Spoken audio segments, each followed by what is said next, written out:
कनी काल में लाइव शुरू हेतै तो अपन मन के बात नहीं कह सकत, तें दुआरे कह दै छी। एक बात कथा सुना साफे बात लाग लपेट हमरा बतिया नहीं आवे। मुखिया जी हमरा कहलखिन जे फूल अक्षत हम चढ़बै छियै तकर मतलब बुझै छियै। हम कहलिए मिथिला के लोग खूब बढ़िया से बुझे छथिन आ तेनाही हमहूँ बुझे छियै जे बकरी के बैल दै के होइ छै। हंसै नहि छै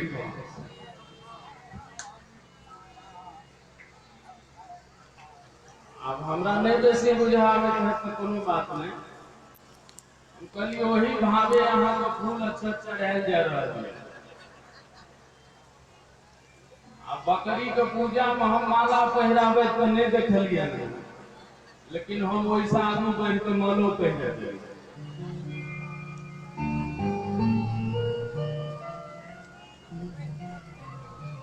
और बहुत रास चर्चा वार्ता जे किछ भी भेलै भ गेल। यज्ञ सब लोग के सामने प्रारंभ छै आ जे प्रारंभ होइ छै ओकर पूर्णता हेबेटा करै छै। ओइ पूर्णता में कोनो संदेह नहीं छै, किछ संदिग्ध नहीं छै। आ हिनका जहन माला पहिरे देलियन कहलखिन ई पहिल हम काज करे वाला लोग से कत जेबै तो हम वो फरिया दिलिए। जकरा गला में उतरी पड़े छै आ हुनका जे असगरे रहे छथिन दौड़ पड़े छै तो उतरी राख के घर में नहीं दौड़े छथिन। तेनाही अहाँ दौड़ियो जतो ई पहिरने रहिए। बाकी सियावर रामचंद्र की जय। अब थोड़ी देर हम लोग आज पहले दिन के अनुसार जैसी परिस्थिति है, गांव के बहुत से लोगों की, बहुत लोगों में हम कहेंगे कि लगभग 85% लोगों की, माताओं बहनों सबकी इच्छा थी दो बातों के लिए कि इस गांव में यज्ञ भी हो और हमको जैसे उल्टा सीधा कहने आता है उसके हिसाब से कथा भी हो। अभी फरवरी में भी हम आए थे तो कई लोगों ने कहा कि बहुत दिन हो गया सहस्राम में आपने कथा नहीं सुनाई। कोई समय, कोई प्रयास, कुछ आप ही करिए। उसी के हिसाब से उन लोगों की भावना को भगवान ने समझा और यज्ञ के साथ साथ आप लोगों को श्री राम कथा सुनने का भी अवसर मिल गया। अब उसमें हम सब लोगों को बताने की जरूरत नहीं है। हमको इहलोक से लेकर के परलोक तक, अपने ग्राम समाज से लेकर अपने अपने नाम तक के यश प्रतिष्ठा की रक्षा करने के लिए भी, धर्म की रक्षा करने के लिए भी, अपने राष्ट्र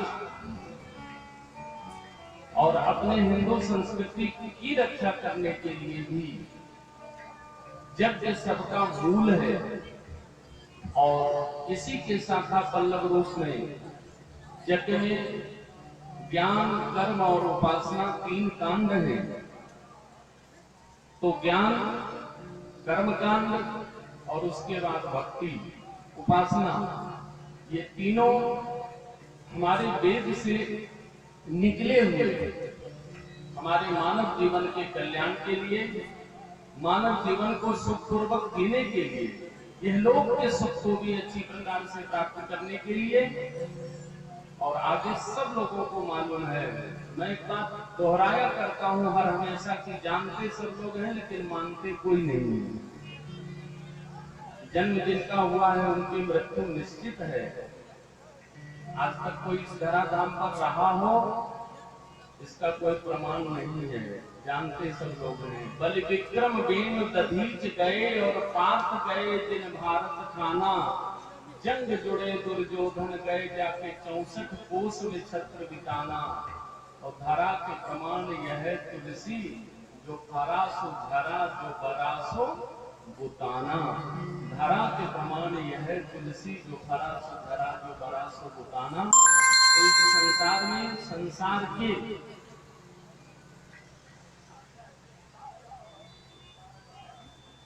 यात्रा को पूर्ण करके दो ही बात हम लोगों को लेकर के यहाँ से जाना होता है। कोई जस लेकर के जाते हैं, कोई अभ्यस लेकर के जाता है। क्या लेकर के हमको जाना है, इसको हमें तय करना है, निर्णय करना है। अब आइए थोड़ी देर के लिए हम लोग श्री राम कथा के शुभ सरिता में अवगाहन करें। श्री राम कथा के गंगा में अपने तन मन सबका परिमार्जन करें। इसके लिए आवश्यक है हम लोग 2 बार प्रेम से श्री हरि नाम का संकीर्तन करके मन और वाणी को पवित्र करें और पवित्र मन से श्री राम कथा में प्रवेश करें। श्रीमन नारायण नारायण नारायण, श्रीमन नारायण नारायण नारायण, भजमन नारायण नारायण नारायण, भजमन नारायण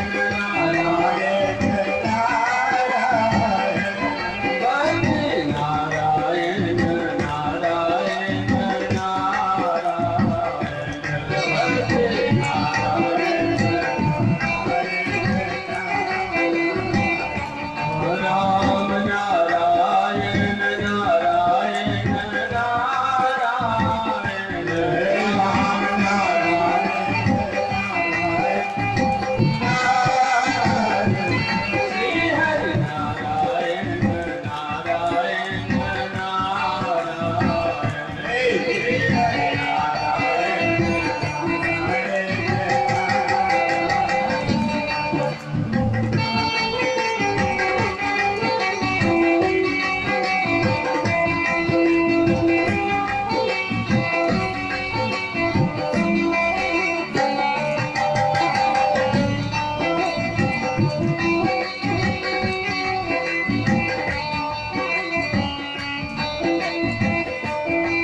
Hare नारायण नारायण नारायण भजन नारायण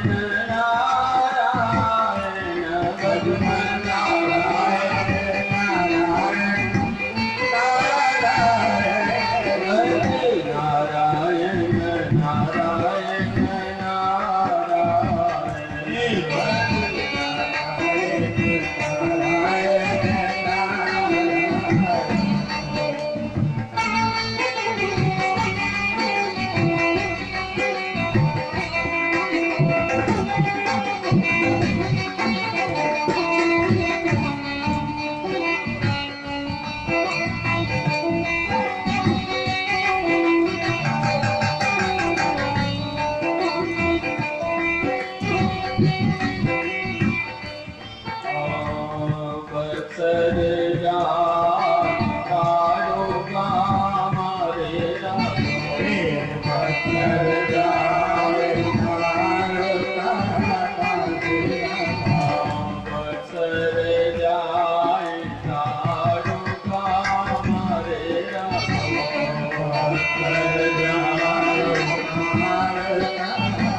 रुचि रुचि भोग लगाया रुचि रुचि भोग लगाया रुचि रुचि भोग लगाया सब लोग प्रेम से भोग लगाइए श्री हरि नारायण नारायण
माता रामो मत पिता रामचंद्र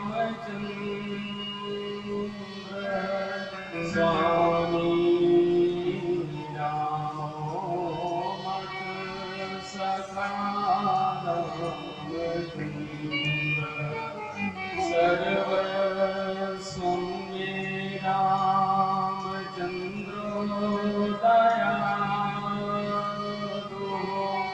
नान्यं जाने नैव जाने न जाने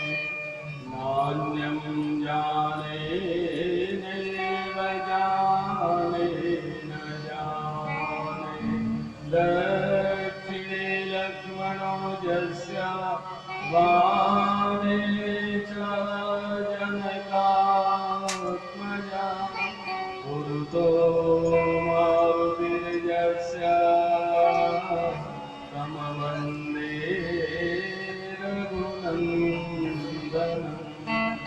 वन्दे तं रघुनन्दनं जत्र जत्र रघुनाथ कीर्तनं तत्र तत्र कृतमस्तकाञ्जलिं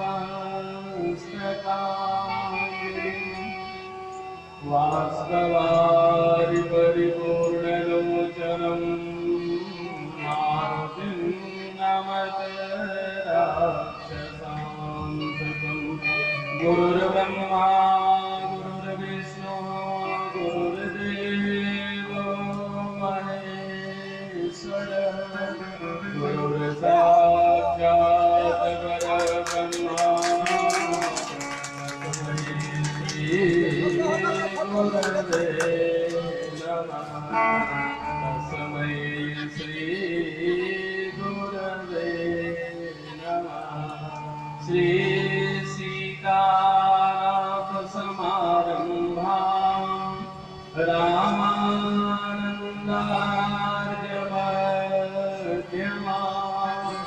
अस्मदाचार्यपर्यन्तां वन्दे श्रीगुरुपरम्परां वन्दे गुरुपरम्परां लेत सदा सुविदीन की सहज दया के जननी जनक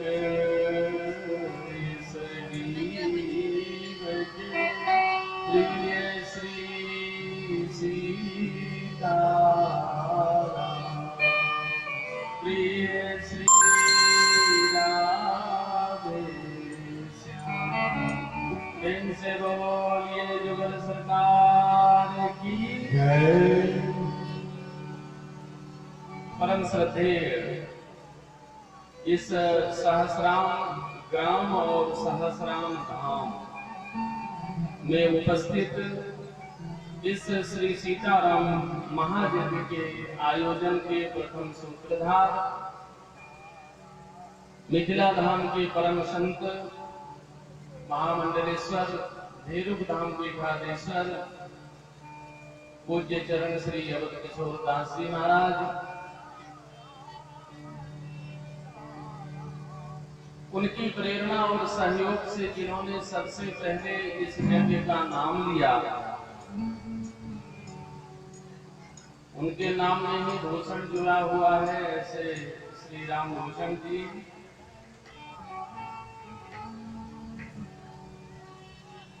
बहुत इधर उधर करके आज जो परीक्षा स्वीकार कर लिए हैं और हमारे दाहिने भाग में विराजमान हैं।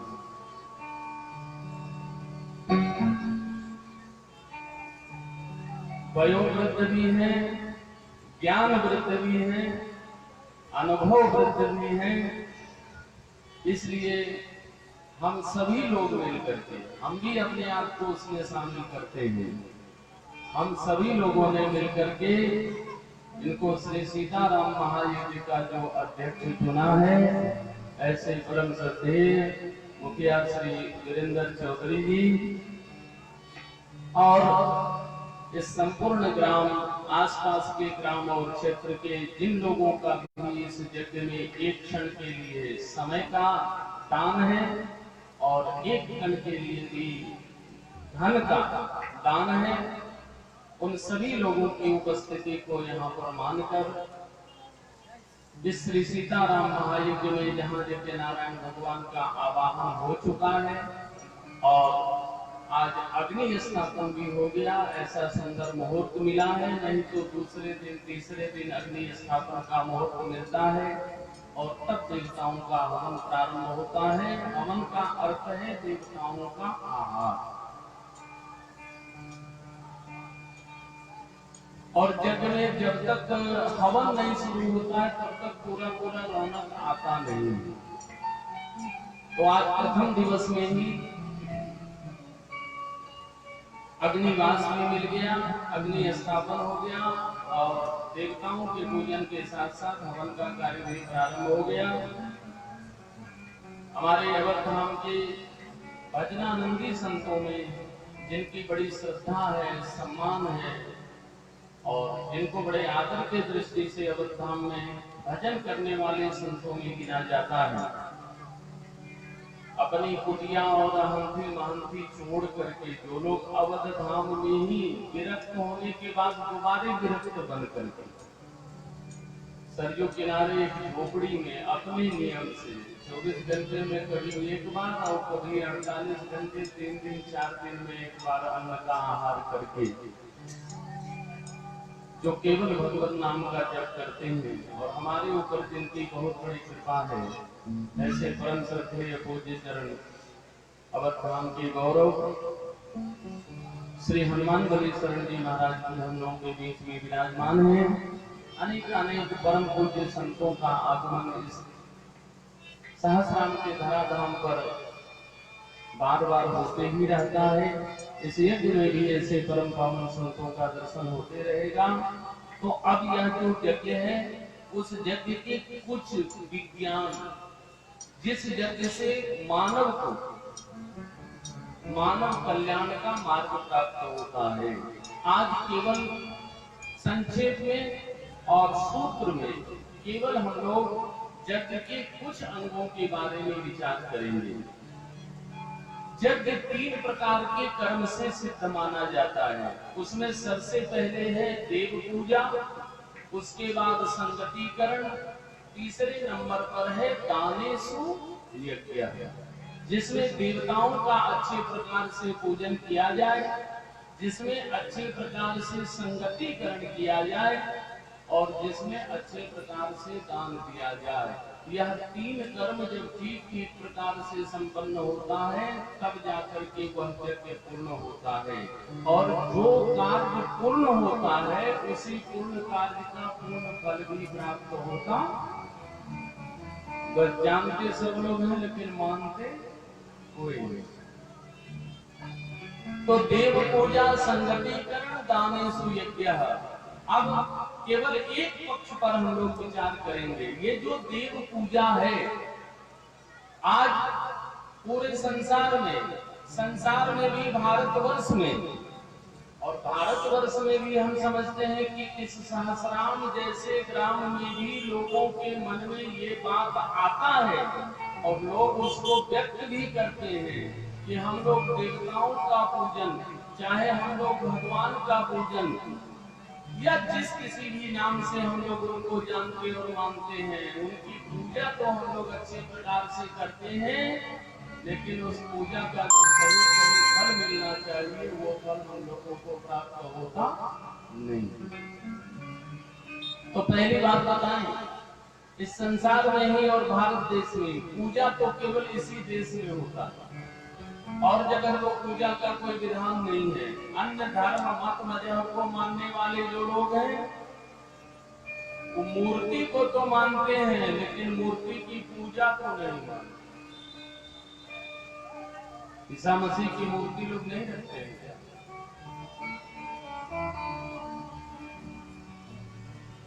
और मोहम्मद की मूर्ति कोई रखता हो चाहे नहीं रखता हो,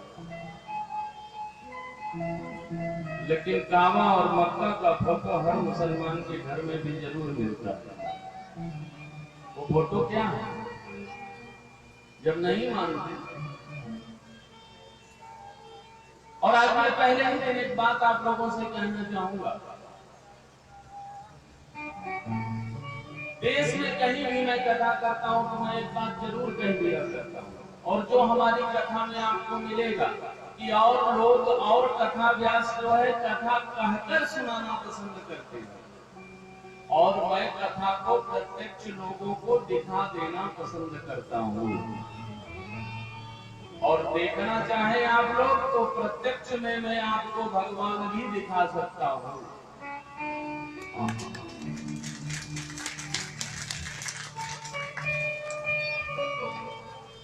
अगर गर्मी से ठंडक चाहिए,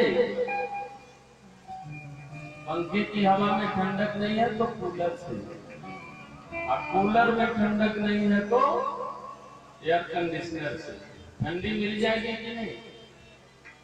और अगर उससे भी नहीं मिला तो कम से कम एक बाल्टी जल से स्नान करने के बाद तो ठंडी मिलेगा ना, ठंडक मिलेगी ना। अगर गर्मी बहुत ज्यादा है तो इसीलिए मैं कहता हूं कि अगर देखना चाहेंगे, लोग कहते हैं कि वह परमात्मा प्रत्यक्ष कैसे है, कोई हमको दिखा दे। मैं दावा करता हूं कि वह परमात्मा प्रत्यक्ष है, मैं उसे दिखा सकता हूं। तो लोग कथा को कहकर सुनाना पसंद करते हैं, मैं कथा को करके दिखाना पसंद करता हूं। अपने अपने कर्मों का रिजल्ट प्रत्यक्ष देख लीजिए। शास्त्र का सिद्धांत है अति उत्कट पापानि अति उत्कट पुण्यानि च त्रिभिर पक्षै त्रिभिर मासै और 63 वर्षस तथैव च।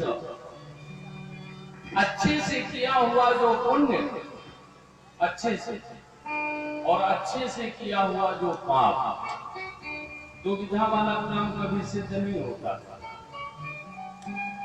किसी चीज को सिद्ध करने के लिए चूल्हा पर चढ़ाइए, थोड़ा आंच भी लगा दीजिए और फिर मोह लगे कि अरे राम राम इसको पकाएंगे कैसे, तो बीचे में आंच बुझा दीजिए तो उन सिद्ध होगा, और जैसे था वैसे रह जाएगा, बीचन जैसे। जिसको रमखदैया कहते हैं, उसका जीवन बर्बाद जरूर हो जाएगा, लेकिन कहीं अंजाम तक अपने लक्ष्य तक नहीं पहुंच पाएगा। तो मैं प्रत्यक्ष की जहां तक बात करता हूं, बहुत से मुस्लिम लोग हैं और ये तो मुखिया जी रह करके हमारा भी बहुत भेद जानते, और इनका तो मैं बहुत पहले से जानता हूं, कम से कम 1990 से तो ठीक से जानता हूं। बहुत मुस्लिम लोग हमारे विरोधी भी बहुत है, लेकिन जो जानने समझने वाले हैं, बड़े पक्के दोस्त भी हैं। और एक मुस्लिम ने हमको एक बार पूछा, वो मौलवी हैं, अपने यहाँ के पंडित हैं, उसने कहा कि महाराज हिंदू धर्म की सारी बातें हमें बहुत अच्छी लगती हैं, लेकिन एक बात हमको अच्छी नहीं लगती। हमने कहा कौन सी बात? बोले ये लोग जो पत्थर की पूजा करते हैं, ये हमको अच्छी नहीं लगती, हिंदू धर्म की, हिंदू समाज की, हिंदू लोगों की। हमने कहा कि भले आदमी, अब एक बात कान खोल करके सुन लो, नोट कर लो, मैं किसी बात को कहकर सुनाना कम पसंद करता हूँ, करके दिखाना प्रत्यक्ष ज्यादा पसंद करता हूँ। और मैं दावे के साथ कह सकता हूँ कि दुनिया का किसी मत को मानने वाला, किसी मजहब को मानने वाला जो आदमी है, उसका हर किसी चीज के बिना काम चल सकता है, लेकिन पत्थर के बिना काम चलने वाला नहीं। बोले कैसे? हमने कहा कि एक बात बताओ, जब मुसलमान हज करने के लिए जाता है, हिंदू जब तीर्थ करने के लिए जाता है, तो उसका नियम निश्चित है।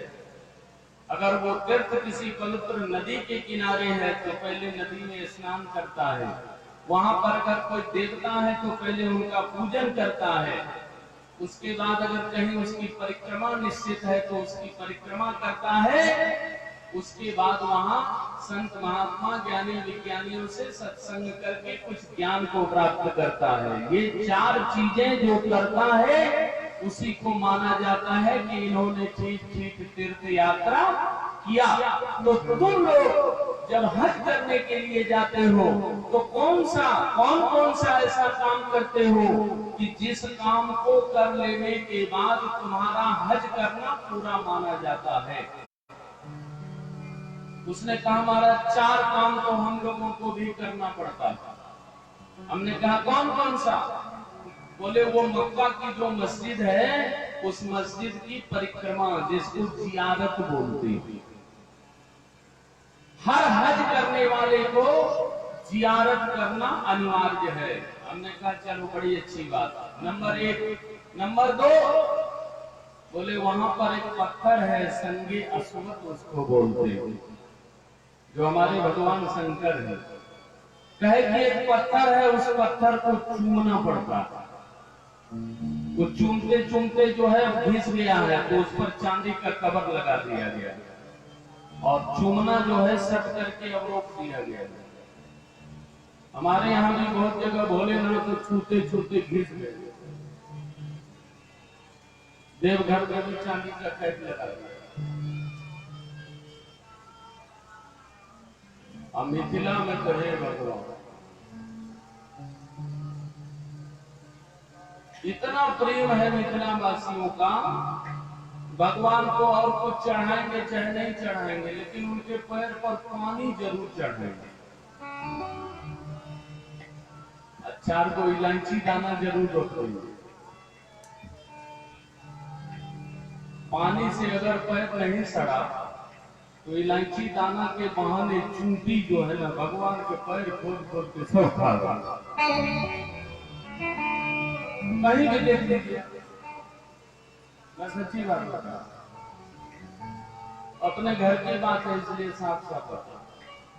यहाँ मूर्ति रखी गई, हमने कहा कि इसमें ढाक बांध दीजिए दूर से, नहीं तो इतना पानी चढ़ाएंगे कि मिट्टी की मूर्ति हो गलिए जाए।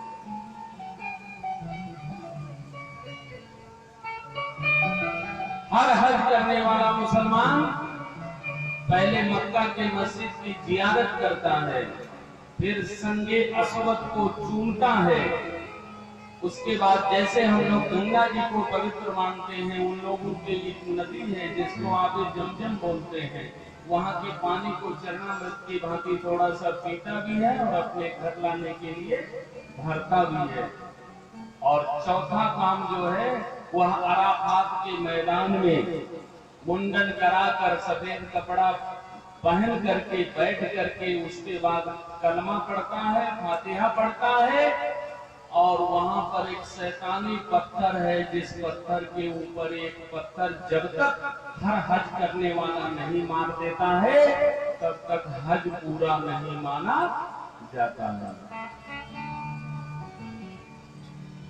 जब उसने ये बताया कि उस शैतानी पत्थर पर एक पत्थर जब तक हज करने वाला मुसलमान नहीं मार देता तब तक हज पूरा नहीं माना जाता है। हमने कहा कि भले आदमी एक बात बताओ, तुम लोग उस पत्थर के ऊपर जिसको शैतानी पत्थर बोलते हो उसके ऊपर पत्थर क्यों मारते हो? उसने कहा हम लोग उस पर पत्थर इसलिए मारते हैं, हमारा मानना है कि उस पत्थर में शैतान है। हमने कहा भले आदमी अब विचार करो कि तुम मानते हो कि पत्थर में शैतान है और हम मानते हैं कि पत्थर में भगवान है। ये तो नजरिया है अपना अपना। तुम पत्थर में शैतान को देखते हो, हम पत्थर में भगवान को देखते हैं। और तुमने, तुम्हारे पुरखों ने भले ही पत्थर से शैतान को निकलते हुए नहीं देखा हो, लेकिन हम और हमारे पूर्वजों ने पत्थर से भगवान को निकलते हुए जब देख लिया तब हमारे हिंदुओं ने पत्थर को पूजना शुरू किया।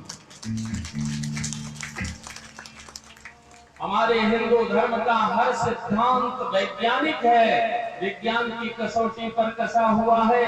और यही प्रश्न कभी तुलसी बाबा से इस हिंदू समाज ने पूछा था कि महाराज हम लोगों ने, हिंदुओं ने ये पत्थर पूजना कब से शुरू कर दिया? तुलसी बाबा ने कहा उस समय से जब सतयुग था और जब हिरण्यकश्यप नाम का राक्षस, जिसको केवल राम नाम, भगवान कृष्ण के नाम बोलने से भी इतनी एलर्जी थी, अगर राम नाम बोलने वाले, भगवान के नाम को बोलने वाले को अगर देख लेता था, कान से सुन लेता था, तो बस उसका सर कलम।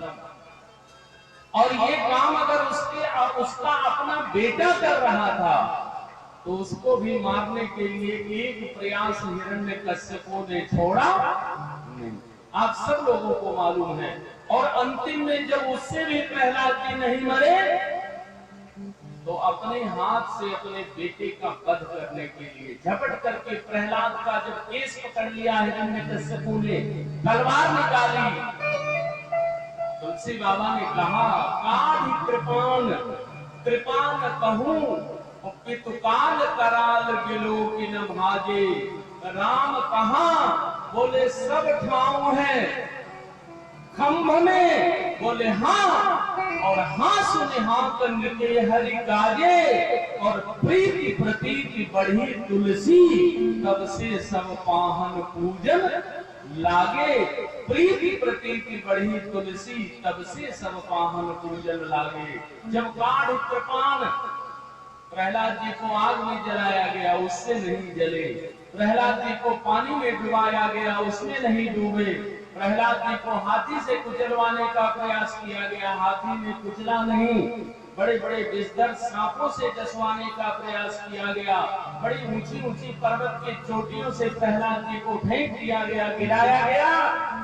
जब किसी उपाय से नहीं मरे, तब झपट करके प्रहलाद जी का केस पकड़ा हिरण्यकश्यपु ने और पूछा, प्रहलादो वद यदि ईश्वरो अस्ति। प्रहलाद बोलो, अगर ईश्वर नाम की कोई शक्ति है, कोई सत्ता है, तो वह कहाँ है? कुत्रास्ति। प्रहलाद जी तो जो भगवान का भक्त होता है ना, आज महाराज जी हमारे यही दोहा सुबह सुबह सुनाए, कामी क्रोधी लालची इनसे भक्ति न हो, और भक्ति करे कोई सूरमा जात वरण कुल कोई। भक्ति करे कोई सूरमा जात वरण कुल कोई, कामी क्रोधी लालची इनसे भक्ति न हो। जानते सब है लेकिन मानते कितने लोग बड़ा बढ़िया भजन करते रहते, माला चलते रहता है, सीताराम सीताराम सीताराम सीताराम। कोई मिल गया तो बगल में वो सुई कते भेले सीताराम।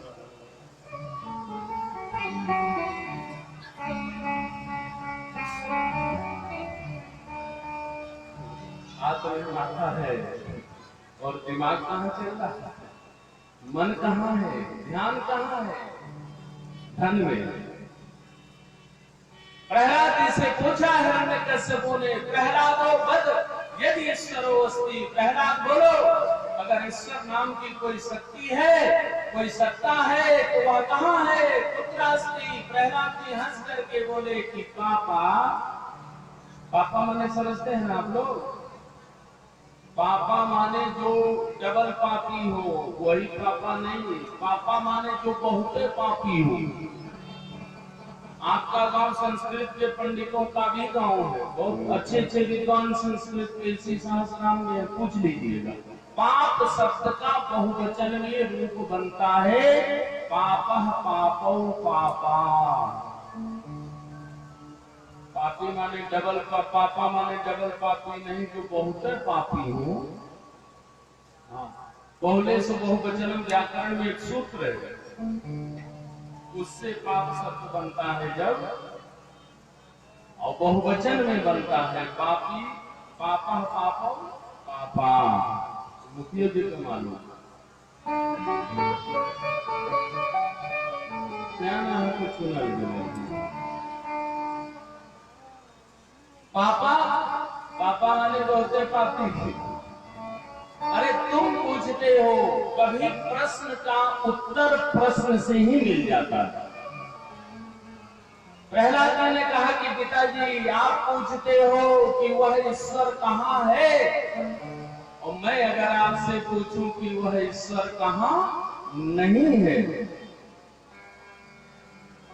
अरे देश काल देश विदेश हुमानी, देश काल देश विदेश हुमानी, कहूँ सो कहाँ जा प्रभु नाई, कहूँ सो कहाँ जा प्रभु नाई, देश काल देश विदेश हुमानी, देश काल देश विदेश हुमानी, कहूँ सो कहाँ जा प्रभु नाई, जय सिया राम जय सिया राम,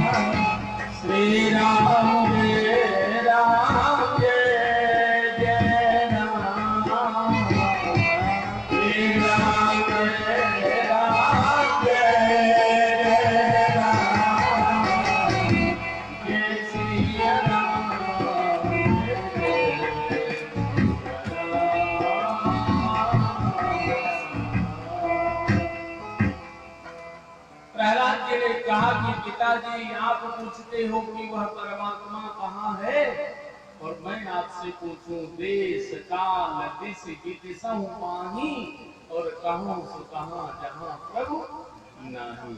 वह स्थान मुझे बता दो कि जहां पर वो परमात्मा नहीं है।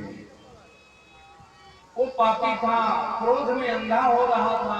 उसने पूछा, कहा पहले मत पूछा, बता प्रहलादो बद यदि ईश्वरो अस्ति, बोलो अगर ईश्वर नाम की कोई शक्ति है, कोई सत्ता है, तो वह कुत्र अस्ति, कहाँ है। प्रहलाद जी ने कहा मैं वही तो कह रहा हूँ कि वह कहाँ नहीं है, वह जत्र तत्र सर्वत्र विद्यमान है। एक बात और आप लोगों को बता दूं, ये संस्कृत व्याकरण की विशेषता है, विचित्रता है। जितने शब्द हैं उसका प्रयोग तीन काल में, तीनों काल में होता है, भूतकाल, वर्तमान काल और भविष्य काल। लेकिन ईश्वर शब्द जो है व्याकरण के नियम के हिसाब से, ईश्वर शब्द जो है उसका प्रयोग न भूतकाल में होता है न उसका प्रयोग भविष्य काल में होता है। उसके लिए व्याकरण का एक स्पेशल सूत्र बना हुआ है, वर्तमाने वर्तमानाद्वा, वर्तमाने वर्तमानाद्वा। वह ईश्वर वर्तमान में ही है और वर्तमान में ही रहेगा, न भूतकाल में होगा न भविष्य काल में था। गीता हुआ तो वो है ही नहीं, वह वर्तमाने वर्तमानाद्वा। जब देखिए हर क्षण में और हर कण में वह विद्यमान है। ईश्वर शब्द का प्रयोग केवल वर्तमान काल में होता है, न भूतकाल में न भविष्य काल में। प्रहलाद जी ने कहा कि पिताजी आप पूछते हो वह कहाँ है, मैं पूछता हूँ कि वह जहाँ ना हो, जहाँ ना हो वो तह देव कही तुम्हें बताओ। हाँ, वाल्मीकि जी से जब श्री राम जी ने पूछा है कि अब मुझे बताइए कि मैं इस वन में कहाँ रहूं, तो वाल्मीकि जी ने कहा कि प्रभु बड़ी विचित्र बात है, तुम पूछो कि रहूं कहाँ, आप पूछ रहे हो कि मैं कहाँ रहूं, लेकिन मुझे तो संकोच लग रहा है, मैं पूछ सकता हूं। मुझे संकोच लग रहा है पूछते हुए, लेकिन फिर भी पूछना पड़ेगा। आप ही बताओ जहां न हो कहां देव कहे, आप ही वह स्थान बता दो कि सृष्टि के किस कण में आप नहीं हो, और जहां पर आप नहीं हो वही स्थान में बता दो कि अब वहां पर आप निवास हो। तुम पूछो कि रहो कहाँ, मैं पूछ सकता हूं जहां न हो कहां देव कही, आप कहिए तो कि यहाँ नहीं है, तुम्हें बताओ। तो ये प्रभु की विशेषता है, ईश्वर की विशेषता है। वह समय के हर क्षण में और सृष्टि के हर कण में वर्तमान समय में ही है। वह केवल है, न था न रहेगा, है। कुल मिलाकर प्रहलाद ने कहा पापा वह जत्र तत्र सर्वत्र है, न केवलम में भवतस्य राजन। बड़ा सुंदर प्रसंग यह श्रीमद् भागवत का है। प्रहलाद जी ने कहा कि पिताजी अरे न केवलम में भवतस्य राजन, सवै बलि बलिराम चापरेशम। वह केवल मुझ में नहीं बोल रहा है, बल्कि तुझ में भी जो बोल रहा है वह उसी की शक्ति, उसी की बैटरी का पावर है कि इस साउंड से आवाज निकल रही है। न केवलम में भवतस्य राजन, वह न केवल मुझ में है बल्कि वह तुम्हारे अंदर भी बैठ करके वही बोल रहा है। क्रोध से अंधा हिरण्यकश्यपु ने कहा पहेली मैं नहीं समझना चाहता, मैं समझता भी नहीं हूँ, अगर वह जत्र तत्र सर्वत्र है तो बोल। इस पत्थर के खंभे में है, एक सेकंड के लिए प्रहलाद जी रुके।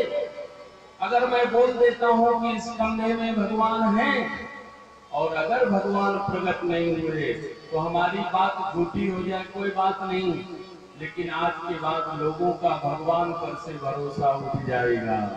लोगों को इस बात से भरोसा उठ जाएगा कि भगवान सृष्टि के हर कण में और वर्तमान में ही रहते हैं। एक सेकंड के लिए रुके, ये भक्त के भक्ति की परीक्षा, उसके विश्वास की परीक्षा है। और चूंटी देखा होगा आपने, चूंटी का दो जो सूढ़ी होता है उसको हरदम अप डाउन होते रहता है, हरदम। काहे के लिए? भगवान चींटी बन करके उस खंभे पर नीचे से ऊपर होने लगे और इशारे से कहने लगे, प्रहलाद निर्भय होकर बोल दो, हैं यही है। यही चींटी का जो है ना दोनों सूढ़ी अप डाउन होते हैं। और प्रहलाद जी के मुंह से हाँ निकलना था। हिरण्यकश्यपु ने कहा इसमें है, और प्रहलाद के मुंह से निकला हाँ। बस हाँ और है में भगवान प्रकट हो गए। कहा राम कहाँ? बोले सब ठाव है। हिरण्यकश्यपु ने पूछा खंभ में।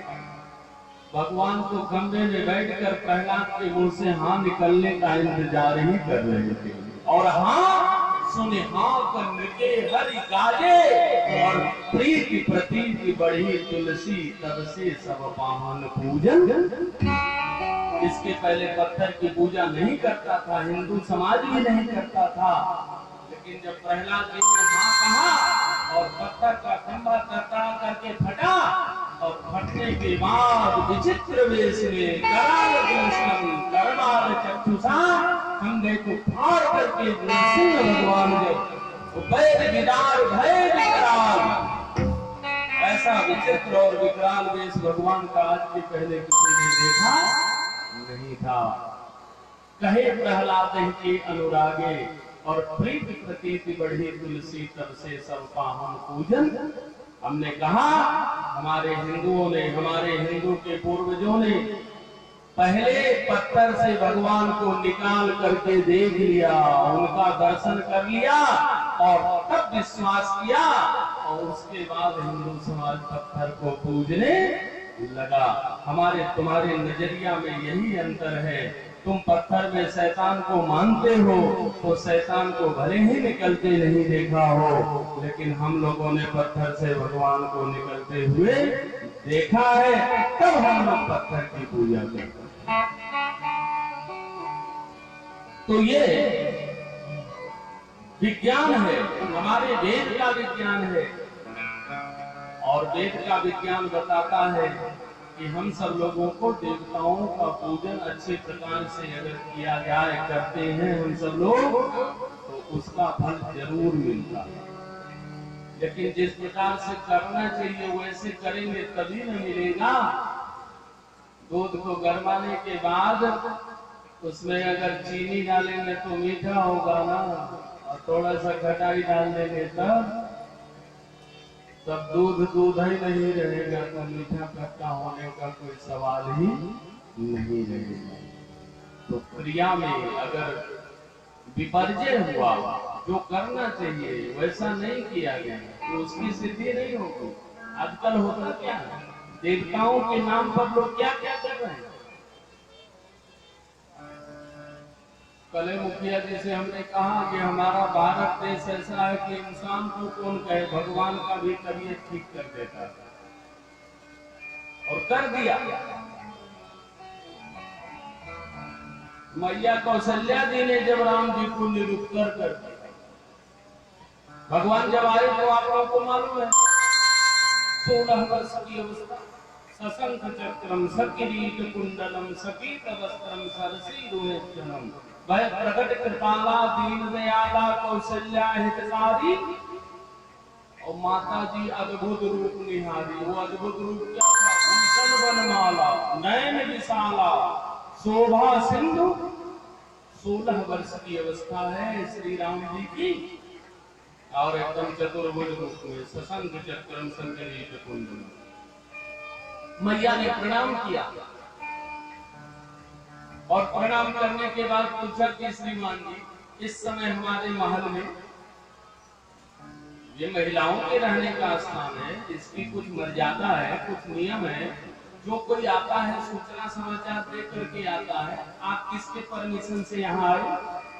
पुरुष होकर के। तो राम जी ने कही कथा सुहाई मात बुझाई। अरे मैया, पूर्व जन्म में आपने हमको पाने के लिए बहुत कठिन तपस्या किया था, आप भूल नहीं क्या? मैया ने कहा परिश्रम हम किए थे तो भूल कैसे जाएंगे? कहा तो मैंने आपको वचन दिया था ना। कहा लगता है आपने जो वचन दिया था आप भूल गए। मैं नहीं भूल। राम जी ने कहा नहीं, भूला होता तो मैं आता क्यों? उसी की पूर्ति करने के लिए आया। मैया कौशल्या ने कहा उसकी पूर्ति करने के लिए ये ब्रह्मांड निकाया निरमति माया रोम रोम प्रतिवेद करे और मम उर्सुन बासी यह उपहासी। प्रभु, आप जिसके जीवन में जाते हो, जिसके आंगन में जाते हो, जिसके सामने जाते हो, उसको तो एक नहीं अनेक जन्मों के लिए जस कीर्ति की प्राप्ति हो जाती है। और आप इस रूप में हमारी हंसी कराने के लिए आए हो हमारे पास। ये चार हाथ, उसमें शंख चक्र गदा पद्म अलग।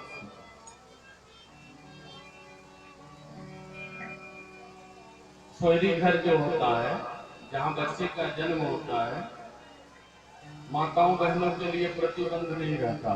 पुरुष लोग तो नहीं जा सकते और लोग नहीं जा सकते, लेकिन माताएं बहनें।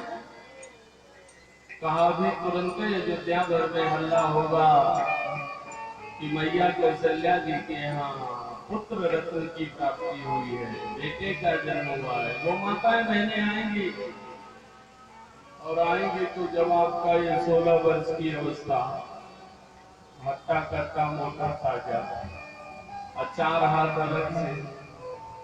महाराज मुंह पर भले नहीं कुछ बोलेंगे क्योंकि मैं राजरानी हूँ, महारानी हूँ, लेकिन बाहर जाकर के माताएं बहनें बोलने से बाज नहीं आएंगी कि बाप रे बाप, जितना दिन के बाद कौशल्या जी को बेटा हुआ उतना बड़ा हो। कहा प्रभु बड़ी हंसी होगी हमारी। ब्रह्मांड निकाया निरमति माया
भगवान ने कहा कि मैया तुम पढ़ी लिखी हो, तुम केवल भक्त नहीं ज्ञानी भी हो। क्योंकि ज्ञान शक्ति से कौशल्य।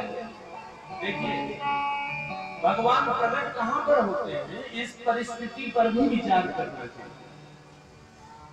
भगवान प्रकट होते हैं, वो धरती होती है अयोध्या। जैसे ये गांव है ना, एक राम नहीं है, सहस्रों राम, सहस्र राम है ना, हजारों राम। अयोध्या की धरती हो, वो उसी धरती पर भगवान प्रकट होते हैं। अयोध्या का अर्थ क्या है?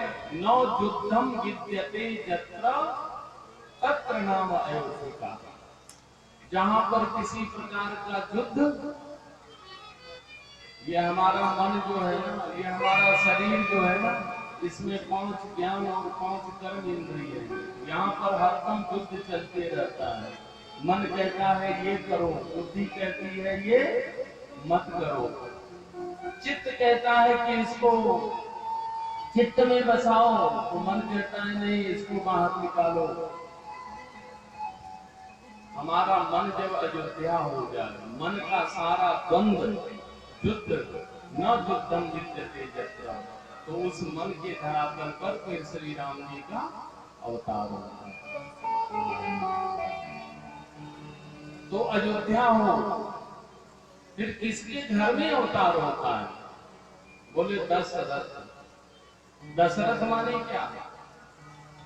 ये हमारा शरीर जो है ना, यह रथ है।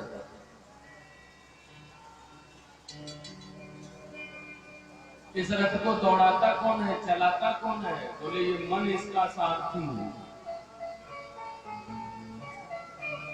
अभी कोई आए मुखिया जी से कहे कि थोड़ा थाना पर चलिए ना, तो इनका मन नहीं करेगा तो शरीर हिले डुलेगा ना बाबू। अब मन कर देगा, बुखार लगाओ कहीं, चलाओ गाड़ी चलते। एक थाना से परेशान है सारा जमाना, भगवान न करे थाना पर जाना पड़े। कि थाना में रहते हैं दरोगा जी, दरोगा जी सुने होंगे ना, 3 अक्षर दरोगा में है। उसका अर्थ क्या होता है? द का अर्थ है 2 और रौ का अर्थ है चाहे रो के दो, और गौ का अर्थ है चाहे गा के दो। जब इनके फेरा में पड़ो तो कुछ दो तभी छुट्टी मिलेगा, उसी का नाम है दरोगा। ग चाहे रो के ग चाहे,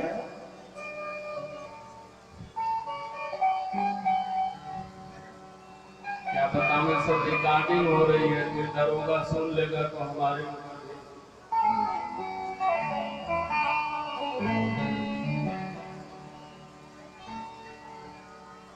आपको कोई काम करवाना हो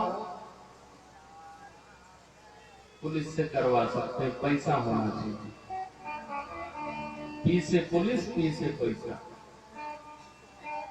आपको अपना इज्जत बचाना हो किसी लफंगे से, पैसा दे दीजिए, पुलिस वाले खड़े रहेंगे। क्यों मुखिया? और आपको इज्जत लुटवाना हो,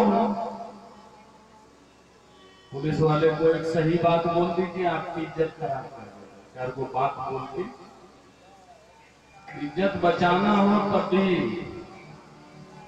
किसी को पिटवाना हो पैसा दे दो, और किसी को पिटने से बचाना हो,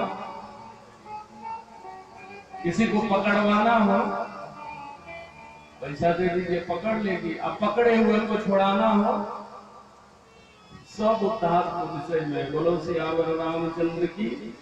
एक थाना से सारा जमाना परेशान है, और ये हमारे शरीर में 10 गो थाना है। इंद्री द्वार झरो खाना, इंद्री द्वार झरो खाना, हसूर बैठे करी खाना, हसूर बैठे करी खाना,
कहाँ सुर बैठे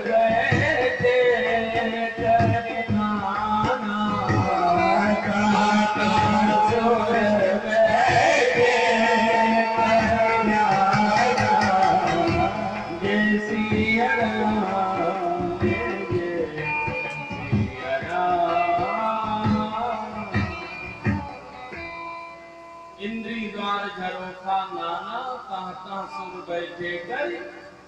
10 गो थाना इस शरीर के भीतर है, एक थाना से जमाना परेशान है, 10 गो थाना जहाँ है वहाँ ये देवता लोग आवत देखें जिसे बयारी, ते हट देहि कपाट, क्योंकि इंद्रिय सुरन में ज्ञान सुहानी। ये देवता लोग जो है ना, जिस थाना पर है, अगर कोई क्राइम ना हो, अगर किसी तरह की कोई घटना ना हो, तो फिर थाना की कोई जरूरत। तो ये देवता लोग भी हमारे इंद्रियों के स्वामी बन करके बैठे हैं।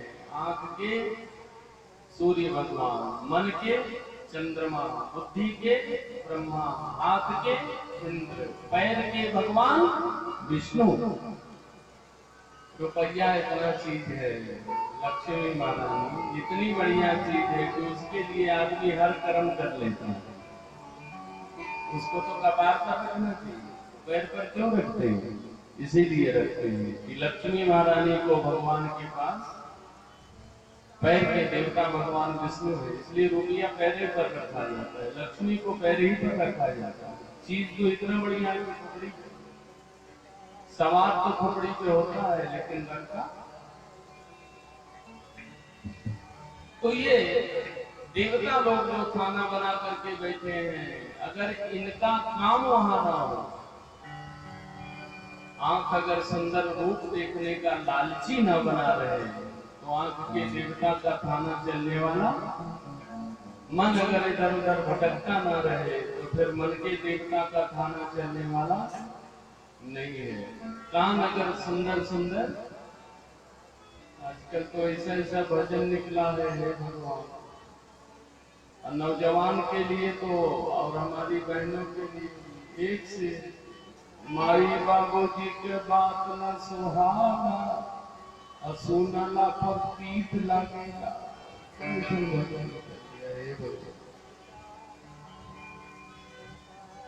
तो ये देवताओं का थाना चलेगा नहीं अगर इनका काम वहाँ, इनका कार्य, इनका व्यापार न चलेगा।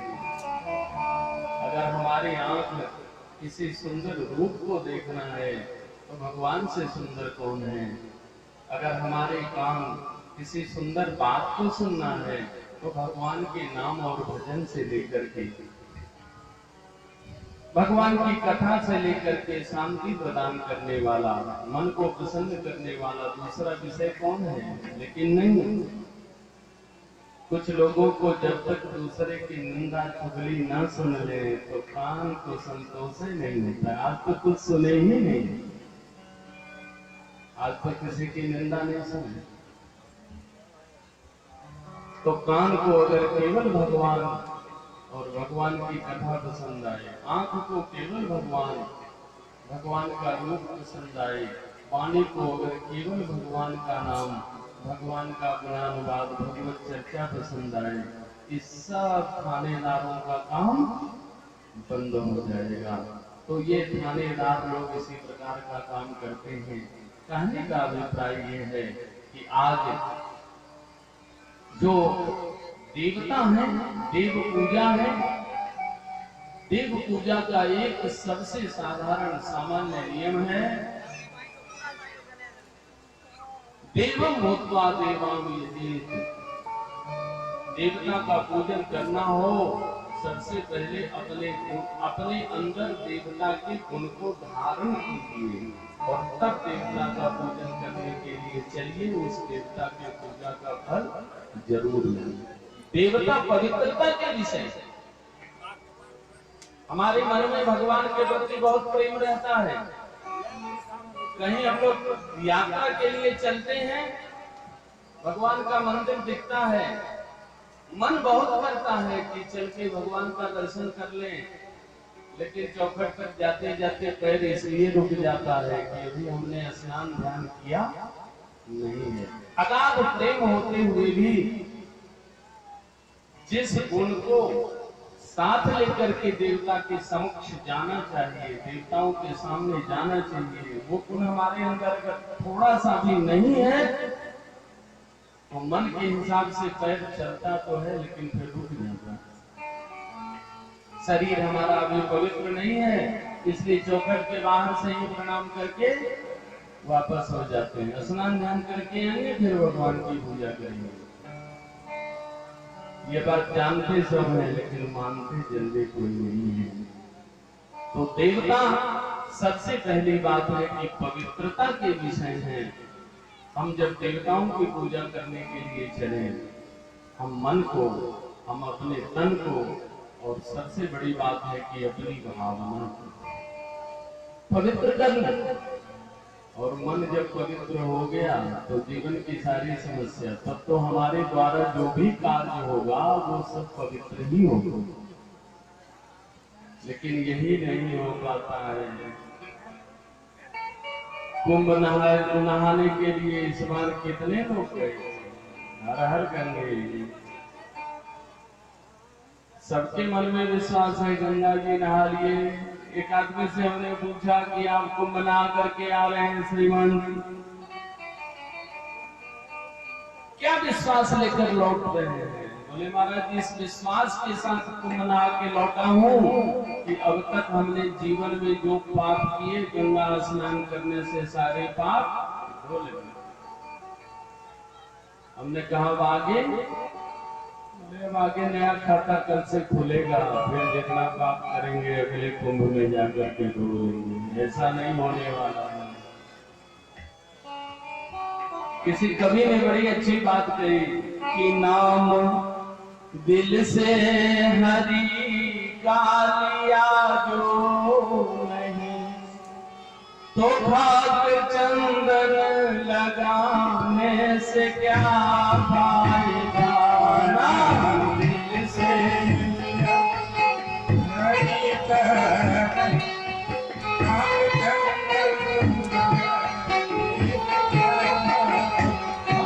नाम दिल से हरि का लिया जो नहीं, हाथ चंदन लगाने से क्या फायदा। नाम दिल से हरि का लिया जो नहीं, हाथ चंदन लगाने से क्या फायदा। कभी गंगा गया, कभी जमुना गया, लाख तीरथ किए तन को लौटा रहा। कभी गंगा गया, कभी जमुना गया, लाख तीरथ किए तन को लौटा रहा। तन को धोया, तन को धोया मगर मन को धोया नहीं। तन को धोया मगर मन को धोया नहीं। ऐसे गंगा नहाने से क्या फायदा। ऐसे गंगा नहाने से क्या फायदा। कभी सत्संग किया, कभी भजन किया, लाख वेद पढ़े, ज्ञान अर्जित किया। कभी सत्संग किया, कभी भजन किया, लाख वेद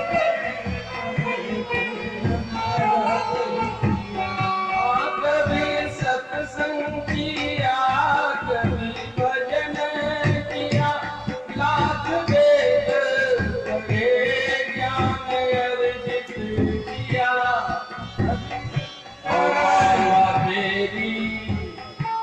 माला फेरी मगर मन को फेरा नहीं। माला फेरी मगर मन को फेरा नहीं। ऐसे माला फिराने से क्या फायदा।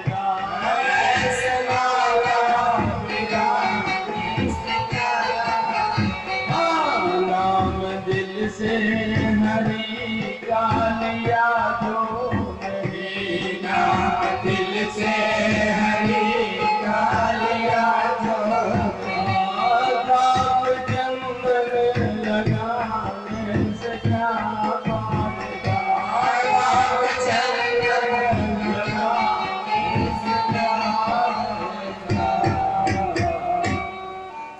आप लोग सोच रहे होंगे कि सहस्रनाम में तो सब लोग माला जोड़ी हाथे में लिए रहते हैं, लेकिन ये क्या बोल रहे हैं आप? मैं नहीं बोल रहा, अच्छे अच्छे संतों ने कहा है, माला मन से लड़ पड़ी। कबीरदास जी ने कहा कि एक दिन माला और मन में लड़ाई हो गई, और मन में माला से कहा और माला ने मन से कहा, माला मन से लड़ पड़ी, अरे तू क्यों फेरे मोर। माला ने मन से कहा, अरे मन तू मुझे बार बार क्यों फेर रहा? मन ने कहा तब क्या करूं? अरे बोले अपने को फेरे नहीं मैं ज्ञान सिखाऊं तो। अरे मन तू अगर अपने आप को एक बार बुराई से अच्छाई की तरफ फेर लेना तो जीवन में फिर माला फिराने की आवश्यकता पूर्ण हो जाए। मन ने कहा ऐसी बात है? कहा बिल्कुल है। और कबीरदास जी ने किया। कबीरदास जी भी जब पहले भजन शुरू किए, साधना शुरू किए, जब दीक्षा ग्रहण किए, उसके बाद कबीरदास जी ने भी खूब माला फेरी। फिर माला फेरना छोड़ दिया, फिर कर माला, फिर उसको भी छोड़ दिया। फिर ऐसे जीवा हिला हिला करके राम नाम लिया करते थे, फिर उसको भी छोड़ दिया। दुनिया के लोग, आप भले दुनिया को छोड़ दो, लेकिन दुनिया के लोग कभी आपको छोड़ने वाले नहीं है मुखिया जी।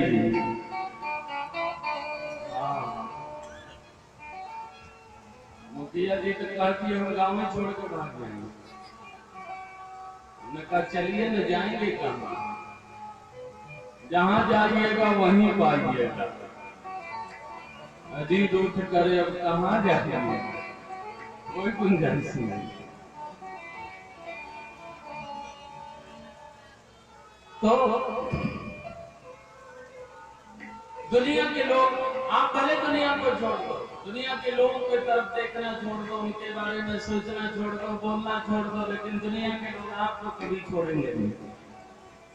कबीरदास जी को नहीं छोड़ा। पूछ दिया कबीरदास जी से कि बाबा पहले तो आप बड़े अच्छे साधु थे, आप हाथ में हमेशा माला लिए भगवान का नाम जपा करते थे, आपने माला जपना छोड़ दिया। फिर हम लोग देखते थे कि चलो उससे संक्षेप में जाप करते थे कर माला, फिर वो भी छोड़ दिया।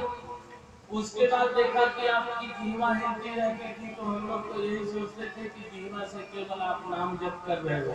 अब देखते हैं कि वो भी छोड़ दिया। कबीरदास जी ने कहा ठीक पहचाना तुम लोगों ने, ये तीनों काम मैंने किया और करके एक एक काम को मैं छोड़ते गया। कहा अब माला जपो न कर जपो और जिह्वा जपो न राम। लोगों ने कहा तो दुनिया का काम छोड़ करके राम नाम नहीं जपते हो, तो काम क्या करते हो? कबीरदास जी ने फिर कहा कि माला जपो न कर जपो और जिह्वा जपो न राम।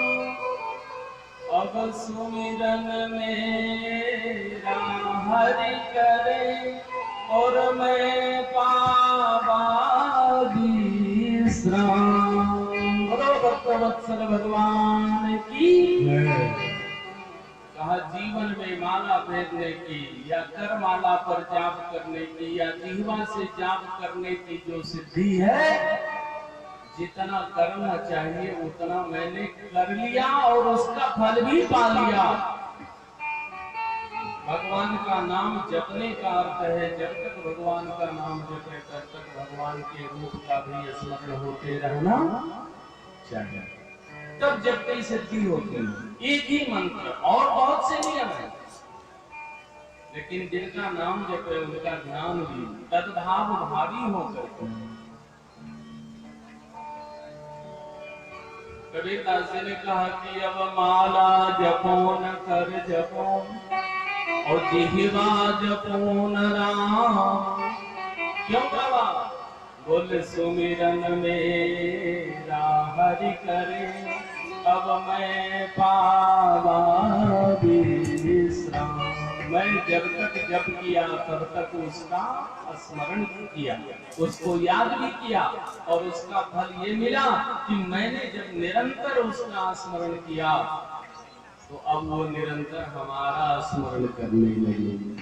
इस नाम जप के प्रभाव से हमको लाभ ये हुआ कि कबीरा मन निर्मल भया और जैसे गंगा नीर अब हरि मेरे पीछे फिरे और रटत कबीर कबीर।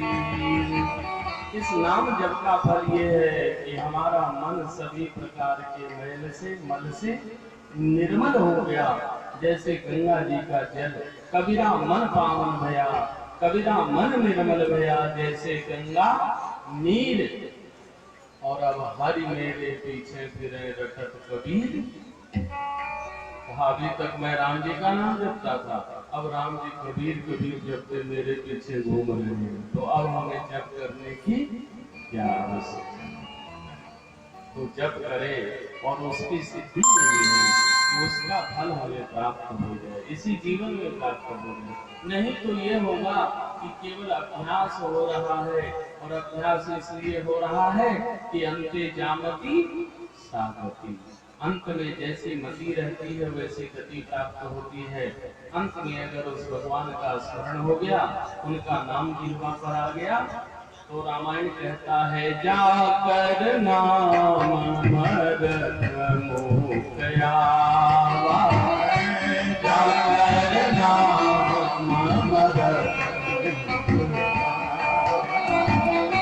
अधमो मुकुट होए श्रुति गावा, अधमो मुकुट होए श्रुति गावा, अपत अजामिल गज निगाओ, अपत अजामिल गज निगाओ, भय मुकुट हरि नाम प्रभाओ, भय मुकुट हरि नाम प्रभाओ, जाकर नाम मरत मुक्या। ये भगवान के नाम की, चाहे कोई भी नाम है भगवान का, सब नाम की ये महिमा है कि मरते समय भी अनायास अचानक अगर जीवन भर पाप हुआ है, लेकिन मरते समय भी एक बार भगवान का नाम अगर मुख से निकल गया तो अधमो मुक्त हो श्रुति, जीवन भर जिसने पाप किया उसकी भी मुक्ति हुई। और हमारे हिंदू धर्म शास्त्र जो है ना वो प्रमाण देता है। आपको अगर थ्योरी से कहने से समझ में ना आवे तो प्रैक्टिकल है, उसका उदाहरण है बड़े बड़े पापी एक बार नाम कहने से कैसे मुक्त हुए, कोई उदाहरण है? बोले हाँ, अपत अजामिल। अजामिल जीवन में कभी भगवान का नाम नहीं लिया, मरते समय भी भगवान का नाम समझ जानबूझ के नहीं लिया, अपने बेटे नारायण को बुलाया। लेकिन प्रमाण है कि उसकी भी मुक्ति। गणिका जो थी भगवान का नाम जपती नहीं थी नियम निष्ठा के साथ, संकल्प के साथ। सुक्का को पढ़ाती थी राम राम बोलना सीखो, और सिखाते सिखाते बेचारी जैसी आराम हो गई। प्रमाण है अपत अजामिल गज, पशु शरीर में, हाथी शरीर में, उसने भी भगवान नारायण को। श्रीमद् भागवत में बड़ा सुंदर प्रसंग है। एवं व्यवसिता बुद्धया और समाधाय मनोनिधि और जजाप परमं व्याप्यं प्राग जन्मानुशीक्षितम् एवं व्यवसिता बुद्धया। वो गजेंद्र जब जान गया कि अब इस संसार में कोई हमारे प्राण की रक्षा करने वाला, तो रक्षा अपेक्षा के नाते भगवान हमारी रक्षा करे, तब उसने भगवान को पुकारा। एक कमल जो हजारों लाखों कमल उस सरोवर में लड़ाई के कारण टूट गए थे, उसी में से एक कमल का फूल उठाया और यप बल तप बल और बाहों बल बल तप बल और बाहों जब सरे नए तो नाम सुमेरी मैंने निर्बल के बल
इस प्रकार से गजेंद्र ने पुकारा। और जानते हैं भगवान कितनी जल्दी गजेंद्र की पुकार को सुने। भगवान के कान में आवाज पहुंची। लक्ष्मी महारानी के साथ वैकुंठ में चौपड़ खेल रहे थे भगवान। हड़बड़ा करके उठे। लक्ष्मी मैया ने पूछा कि प्रभु कहाँ? भगवान कहना चाहते थे हाथी के पास जा रहा हूं, लेकिन इतनी जल्दी है भगवान को कि हाँ कहो गए कुंठ में और थी हाथी के पास। ऐसा साथी कौन है बिन गोविंद को खास। गजेंद्र ने जब पुकारा, तुम कहाँ छिपे घन श्याम करो मत देरी, और दुख हरो द्वारिकानाथ शरण में तेरी। दुख हरो द्वारिकानाथ शरण में तेरी। तुम कहाँ छिपे घन श्याम सुनो भगवान करो मत देरी। दुख हरो द्वारिकानाथ शरण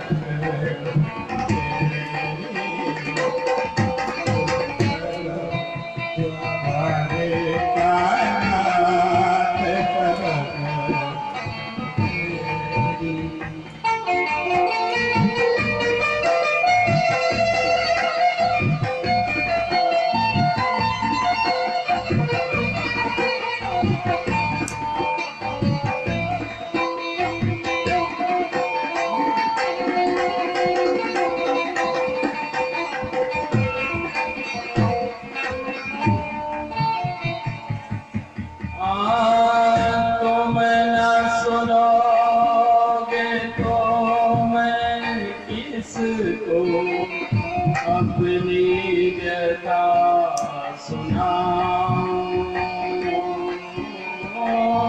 तुम न सुनोगे तो मैं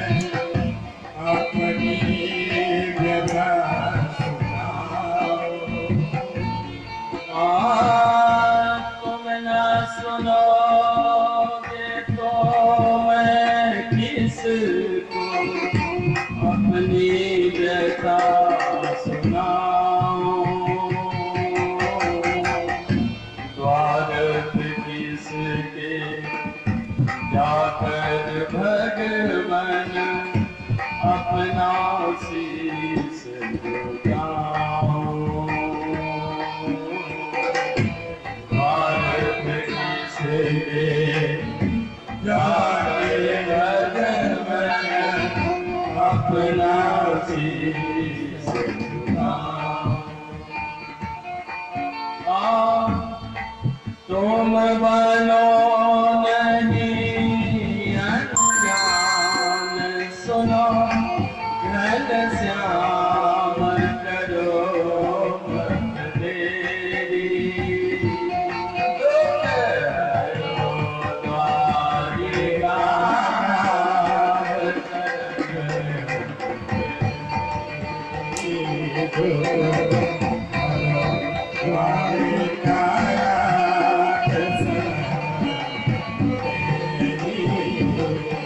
तुम बनो नहीं अनजान, सुनो भगवान करो मत देरी,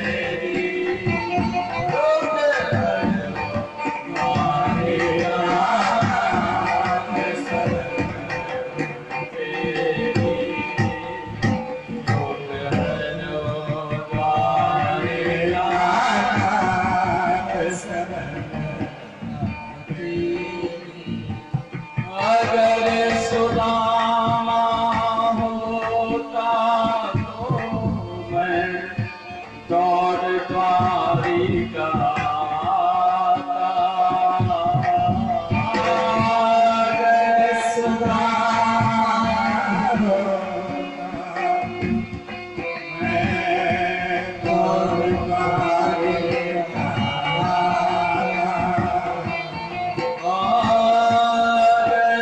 सुदामा होगा तो मैं कौन द्वारिका आता,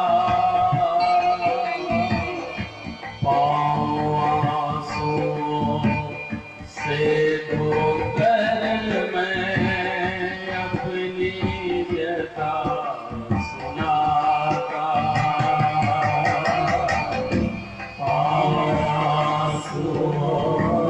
से धोकर मैं अपनी व्यथा सुनाता। तुम कहाँ छिपे घनश्याम, सुनो मेरे राम, सुनो घनश्याम करो मत देरी,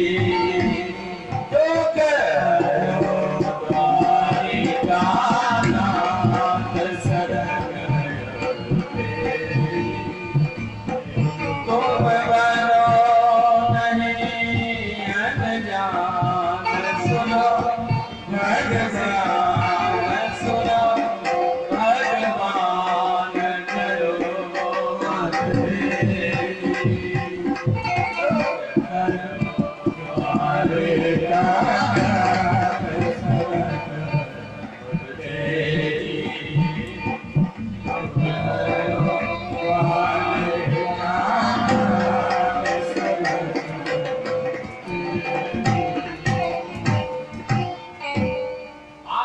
वैकुंठ में थी हाथी के इतनी जल्दी में भगवान आए।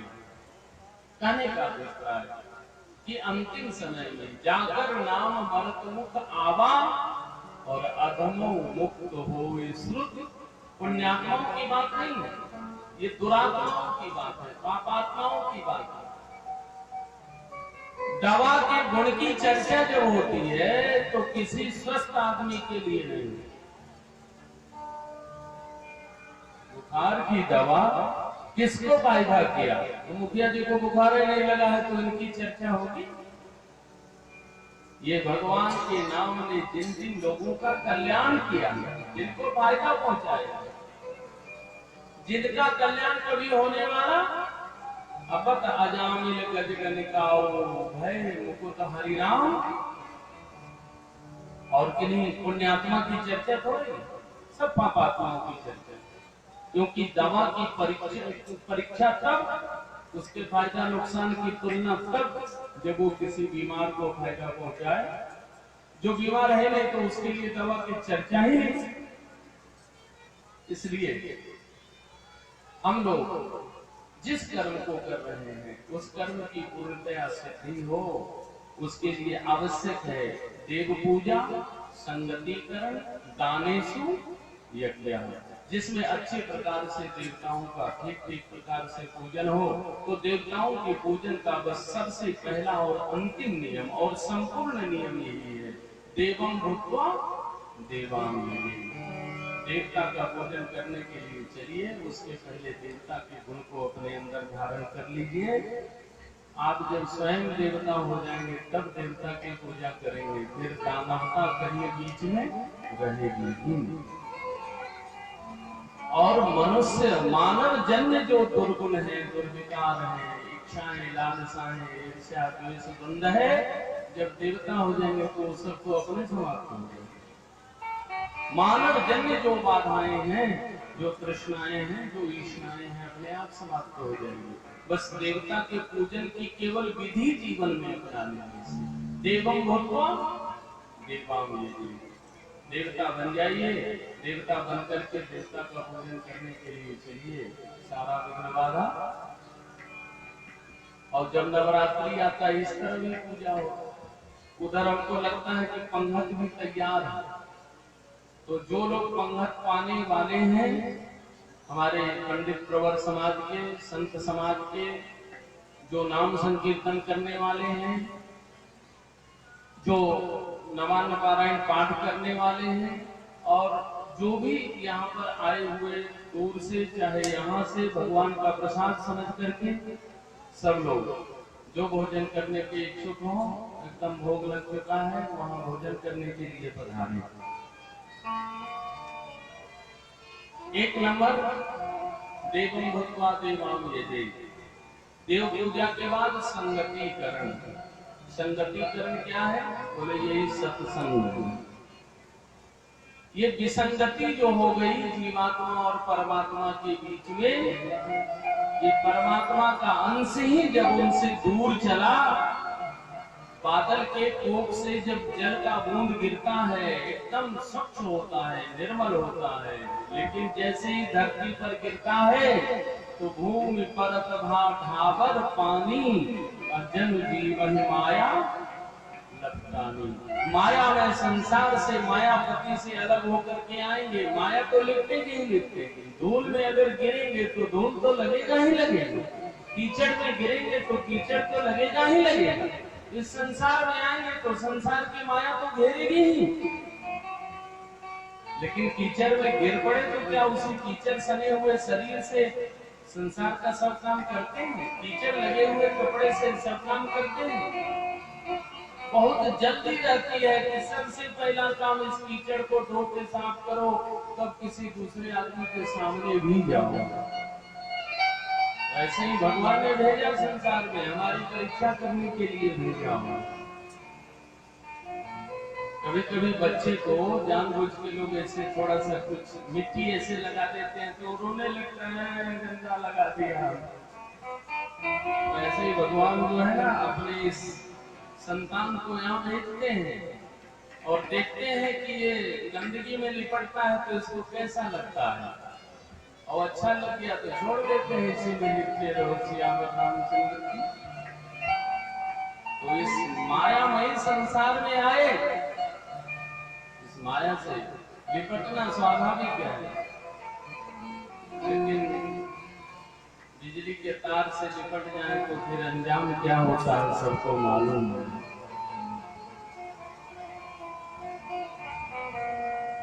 ठंडी हवा आती है पंखे से, कूलर से नजदीक तक तो जाते हैं, लेकिन कूलर में थोड़ा हाथ भी कोई डालते हैं क्या? और ठंडी हवा निकालते हैं, हाथ डाल देंगे तो जो चीज डालेंगे वो सब जैसी तो माया से उतना ही संबंध रखिए। तो कुल मिलाकर आज हम सब लोग देव पूजा संगति करें। ये जो विसंगति आ गई, इस विसंगति को संगति में बैठाना, पंगति में बैठाना, एक साथ यह देवात्मा परमात्मा का जो अखंड संबंध है, उस अखंड संबंध में जो थोड़े बहुत विघ्न बाधाएं आई हैं, उसका सहन कर लेना, ये संगतिकरण और दाने से किया जाना। फिर दान इस संसार का अनिवार्य नियम है। दान से डरना नहीं चाहिए और दान ऐसा भी नहीं करना चाहिए। मैं बिल्कुल सीधी बात करता हूं। यज्ञ करने के लिए यज्ञ का निर्देश है, वेदों में है, गृह सूत्रों में है, आरण्यकों में है। गृहस्थ को तब यज्ञ करना चाहिए जब उसके घर में खाने के लिए 3 साल का अनाज हो। पढ़ने लायक बच्चे हो तो बच्चों के पढ़ाने के लिए पूरे धन की व्यवस्था हो। अगर विवाह करने योग्य वर या कन्या कोई भी हो, उसके विवाह करने भर की पूंजी हो। 10% दवा इलाज के लिए भी अलग से खाते में डाल दिया जाए और इसके बाद अगर धन बचता है तब यज्ञ किया जाए और नहीं बचता है तो न किया जाए। ठीक है ना? तब दान किया जाए और नहीं बचता हो तो दान। लेकिन हर आदमी ईमानदारी से बताइए, इतना बैलेंस है कि नहीं है? इससे ज्यादा बैलेंस सबके पास है। एक बात और दूसरी बात यह है कि दान एक नियम है प्रकृति का। दान बिना शर्त करना चाहिए, लेकिन दान करके तो देखो। और जब तक कोई दान करता नहीं तब तक उसके जीवन में कुछ भी पाने की योग्यता आती। अगर किसान, अब तो कार्तिक बीत गया, लेकिन किसान अगर कार्तिक में 1 बोरा गेहूं का बीज रखे हुआ हो और सोचे कि मैं इसको मिट्टी में फेंक दूंगा तो 1 दाना का 100 दाना अभी चेक में मिलता। और कोई शर्त लगाया जाता है, बीज और मिट्टी के बीच में कोई शर्त होता है कि हम फेंक देंगे तो 1 दाना का 100 दाना मिलेगा ही। धरती माता पहले संकल्प करो, संतोष करके मिट्टी में डाल दिया जाता है। तो वो भगवान ऐसे दयालु हैं, 1 दाना का 100 दाना वापस करते ही हैं। तो हम जब दान करते हैं, उस दान से हमारे जीवन में पाने की योग्यता आती है, कुछ जाता नहीं। अगर मोह ममता में दान नहीं किया, आपके सामने सोने का ढेर हो और दोनों मुट्ठी में अगर चांदी का सिक्का बंद किए हुए हो, जब तक चांदी के सिक्का बिना शर्त फेंक नहीं देंगे तब तक सोना बटोर पाएंगे हाथों से? हाँ, मुड़िया सब हिला रहे हैं, लेकिन पता नहीं चल रहा है हाँ पा रहे हैं कि नहीं कर रहे। यही तो होशियारी है शासन के लोगों। दान ऐसी ही चीज है, अगर कुछ पाना है, जितना है उससे अधिक पाना है। अगर चांदी से घर भरा हुआ है, सोना पाना है, तो पहले कुछ चांदी दान, उसको फेंको। चांदी के सिक्का से कहे कि अगर सोना मैं नहीं पकड़ पाया तो तू मेरे पास लौट आना, तो ये चांदी स्वीकार करने वाला? बिना शर्त चांदी के सिक्के को फेंक दो, सामने सोने का ढेर है, इन हाथों में सोना पाने की योग्यता तभी आएगी, पात्रता तभी आएगी।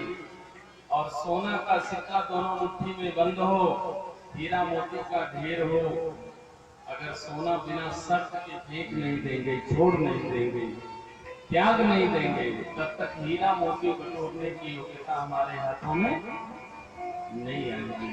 तो दान ऐसे ही परमात्मा ने जो कुछ दिया है, 1 कण के बराबर की क्षमता दिया है, तो 1 कण का 1 मन के बराबर की क्षमता दिया है, तो 1 मन का। लेकिन जेन केन विधि दीन्हे दान करे कल्याण। जानते सब है, मुखियो जी समर्थन कर रहे हैं, कहते हैं हमारे पास समय नहीं, हरी बांध के घूमिए न सियावर रामचंद्र। जैसी हरही गया कहर कखने वाला है हमरो मिथिला के रीति रिवाज बुझल आज पहले आगे लगे।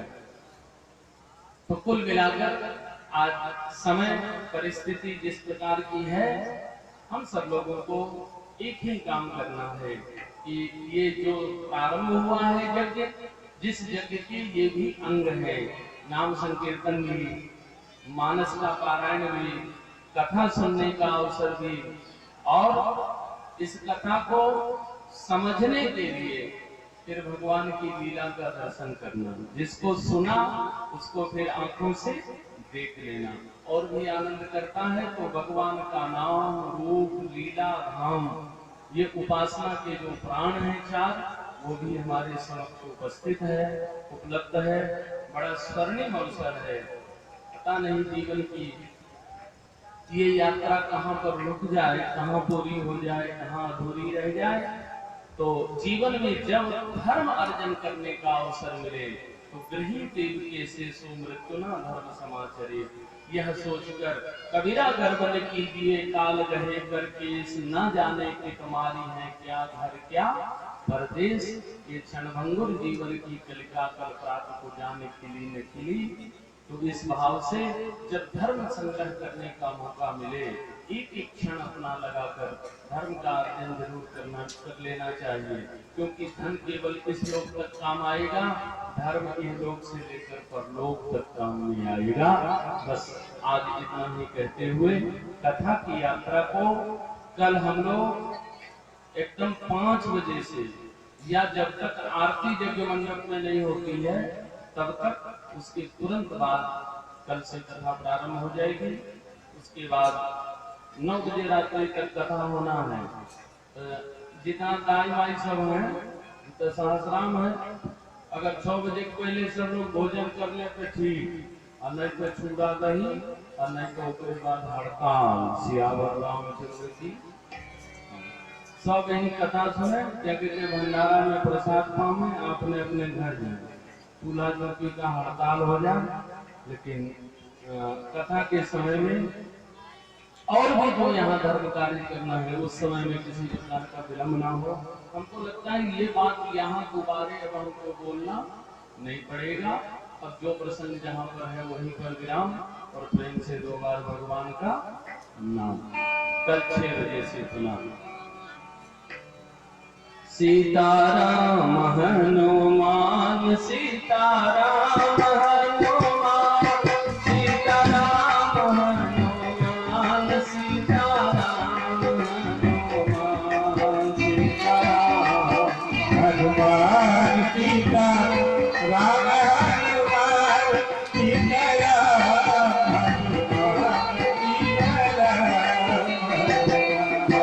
राजा राम हनुमान राजा राम हनुमान,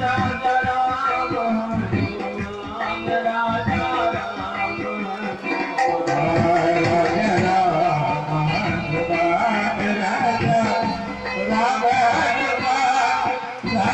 राम हनुमान राजा राम सीताराम हनुमान सीताराम हनुमान, सीताराम सब